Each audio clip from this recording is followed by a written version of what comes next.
नमस्कार दोस्तों।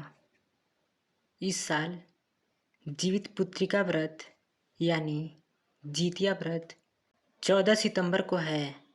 इस दिन भाद्रपद मास की अष्टमी तिथि है। इस व्रत में भगवान श्री गणेश, माता पार्वती और शिव जी की पूजा होती है। शाम के समय प्रदोष काल में भगवान शिव की पूजा कर कथा सुननी चाहिए। इस व्रत को लेकर दो कथाएं प्रचलित हैं, जिनमें एक सियारान की और दूसरी राजा जीमूतवाहन की कथा है। जीवित पुत्रिका व्रत में चिल्लो सियारों की कथा सुनी जाती है। कथा इस प्रकार है। एक वन में सेमर के पेड़ पर एक चील रहती थी। पास की झाड़ी में एक सियारिन भी रहती थी। दोनों आपस में दोस्त थे। चिल्लो सियारिन से इतना प्यार करती थी कि वो जो भी कुछ खाने को लेकर आती थी उसमें से सियारिन के लिए ज़रूर देती। इस तरह दोनों हंसी खुशी दिन बिता रहे थे। एक बार वन के पास गांव में औरतें जिउतिया पूजा की तैयारी कर रही थीं। चिल्लो ने उसे बड़े ध्यान से देखा और अपनी सखी सियारों को भी बताई। फिर दोनों सहेलियों ने तय किया कि वे भी यह व्रत करेंगी। सियारों और चिल्लो ने जिउतिया का व्रत रखा। बड़ी निष्ठा और लगन से मंगल कामना करके पूरे दिन निर्जला व्रत रहीं।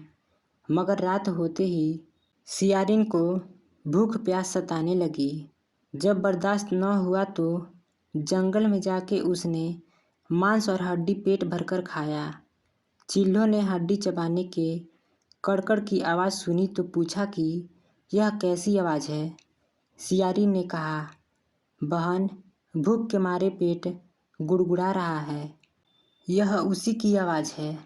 लेकिन चिल्लो ने सियारिन का झूठ पकड़ लिया। उसने सियारिन को खूब लताड़ा कि जब व्रत नहीं हो सकता तो संकल्प क्यों किया था। चिल्लो रात भर भूखे प्यासे रहकर व्रत पूरा किया। अगले जन्म में दोनों पुरुष रूप में राजकुमारी बनकर सगी बहनें हुईं। सियारिन बड़ी बहन हुई और उसकी शादी एक राजकुमार से हुई।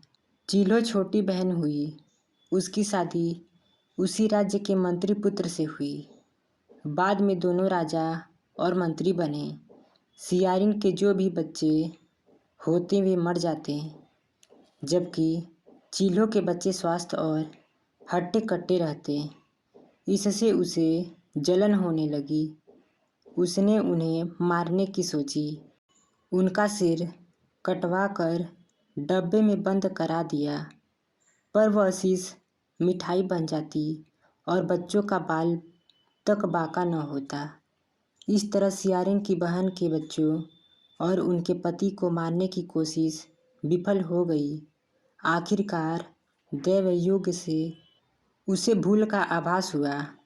उसने क्षमा मांगी और बहन के बताने पर जीवित पुत्रिका व्रत विधि विधान से किया तो उसके पुत्र भी जीवित रहे।